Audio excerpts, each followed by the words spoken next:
साल 2022 बस अब एक बिलांग दूर है। कोरोना के कारण लंबे वक्त से बंद पड़े सिनेमाघर फाइनली साल खत्म होने से पहले खुल ही गए। पुष्पा, स्पाइडरमैन जैसी फिल्मों का अच्छा प्रदर्शन इस बात का सबूत है कि पब्लिक थिएटर एक्सपीरियंस को कितना मिस कर रही थी। लेकिन पिछले 2 सालों में OTT प्लेटफॉर्म्स भी हमारे पोर्टेबल थिएटर बन गए हैं। हालांकि इससे एक समस्या बढ़ गई है। इतने सारे OTT प्लेटफॉर्म्स पर इतना अच्छा कंटेंट देखने को है कि समझ ही नहीं आता कि क्या देखें और क्या छोड़ें। आपकी इसी समस्या का समाधान करने के लिए हमारे साथी शुभम ने सोनी लिव पर रिलीज हुई इस साल की बेहतरीन फिल्मों और शोज की एक लिस्ट तैयार की है, ताकि आप कुछ भी मिस ना करें। तो फिर शुरू करते हैं।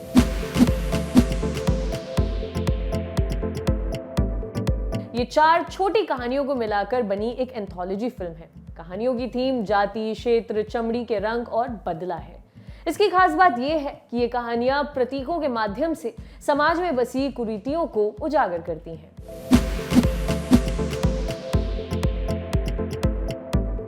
पंजाबी में परिवार को टब्बर कहा जाता है। इस शो की कहानी है एक सीधे साधे परिवार की जो क्राइम जगत के जंगल में फंस जाता है। खास बात यह है कि सुप्रिया पाठक और पवन मल्होत्रा का इसमें बेहतरीन अभिनय है। इन दोनों से आंखें नहीं हट पाती हैं।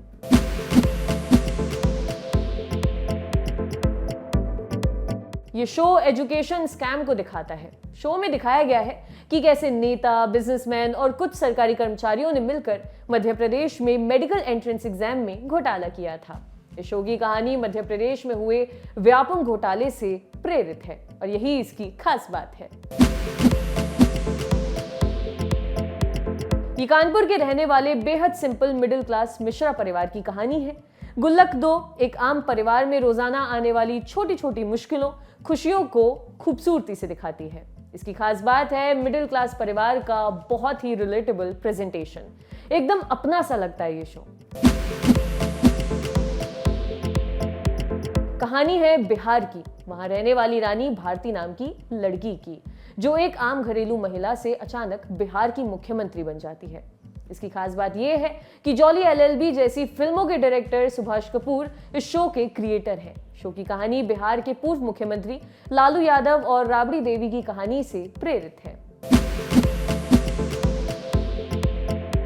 ये एक जज की कहानी है जो खुद क्राइम कर बैठता है। सीजन 1 में जज बिशन सिंह की लाइफ में शुरू हुई क्राइम रिलेटेड मुसीबतें सीजन 2 में भी कंटिन्यू रहती हैं। इसकी खास बात edge of the seat thriller है। गुलशन ग्रोवर को सीरीज में देखना एक अच्छा अनुभव है। 1993 बॉम्बे ब्लास्ट के इन्वेस्टिगेशन पर बेस्ड है ये शो। उस बम ब्लास्ट के तार नेपाल के काठमांडू तक जुड़े निकलते हैं। इसकी खास बात यह है कि ये शो एक रोमांचक थ्रिलर है। राजशेखर का लिखा स्याही गाना भी काफी इंटेंस है। इसे काफी पसंद किया गया था। 2 अंडरकवर ऑफिसर एक वांटेड क्रिमिनल की तलाश में चुरूली गांव जाते हैं, लेकिन वहां कुछ ऐसा घटित होता है कि दोनों चुरूली के जंगलों में खुद को फंसा पाते हैं। इसकी खास बात यह है कि जलीकट्टू के मेकर लिजो जोस पलिशेरी ने ही चुरूली को बनाया है। फिल्म की सिनेमेटोग्राफी और हाई थ्रिलिंग ड्रामा आपको फिल्म से बांधे रखता है। पुरुषोत्तम कारखानी की डेथ हो गई है। उनकी अंतिम इच्छा थी कि उनकी राख को 3 जगह फैलाया जाए। उनके पुश्तैनी मकान, उनके खेत और पंढरपुर की चंद्रभागा नदी में। उन्होंने अपने पीछे परिवार के लिए एक लिफाफा छोड़ा है, जिसे उनकी इच्छा पूरी करने के बाद ही खोला जाएगा। अब कारखानीज फैमिली उनकी अंतिम इच्छा पूरी करने निकली है। इस यात्रा में क्या होता है और उस लिफाफे में क्या था, ये इस फिल्म के रोचक पहलू हैं।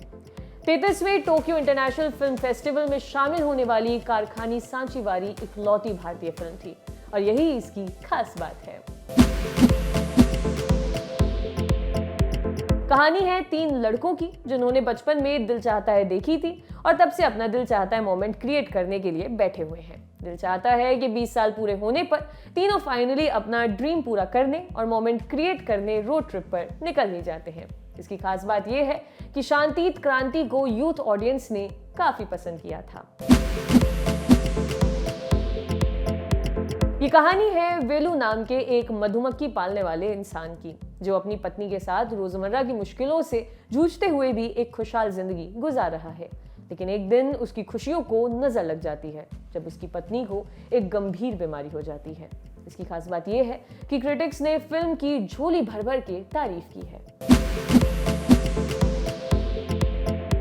कहानी समाज से कटे दूर जंगलों में कुछ आदिवासियों की है जो अपनी ही मान्यताओं और अपनी ही रीतियों को मानते हैं। इन भोले भाले लोगों पर लालची जमींदार हुक्म चलाता रहता है। वो इन गांव वालों का ऐसा ब्रेन वॉश कर देता है कि वो नदी पार कर शहर की ओर जाने के बारे में सोचते भी नहीं है। ऐसे में एक दिन कहीं से इस जंगल में एक रेडियो आ जाता है जिसे वहां के लोग भगवान की आवाज समझ लेते हैं। इसकी खास बात यह है कि फिल्म हल्के फुल्के ढंग से बड़े गंभीर मुद्दों पर बात करती है। इस फिल्म की कोई एक कहानी न होकर ये 6 अलग अलग कहानियों का गुलदस्ता है। इसकी खास बात यह है कि फिल्म में भले ही 6 शॉर्ट स्टोरीज हैं, लेकिन वो एक दूसरे से जुड़ी हुई हैं। इससे बढ़िया थ्रिल पैदा होता है। कहानी एक पिता की है जो अपनी बेटी को एक रोड एक्सीडेंट में खो देता है। कुछ समय बाद उसे उस एक्सीडेंट की असली सच्चाई पता चलती है। आगे की कहानी काफी थ्रिलिंग है। खास बात यह है कि भले ही ये थ्रिलर हो, लेकिन फिल्म कई जगह आपको इमोशनल भी करती है। ह्यूमन साइकोलॉजी को बेहद महीन ढंग से पर्दे पर उतारा गया है। महेश नाम के एक लड़के के ससुराल वाले लॉकडाउन के दौरान उसके घर में फंस गए हैं। अब महेश को उनके लिए दिन रात खाना बना बना कर खिलाना पड़ता है।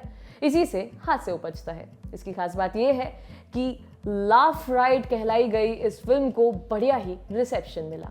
तो ये थे सोनी लिव पर इस साल रिलीज हुए 15 बेहतरीन फिल्में और शोज। समय निकाल कर देख लीजिएगा एंड हैप्पी न्यू ईयर।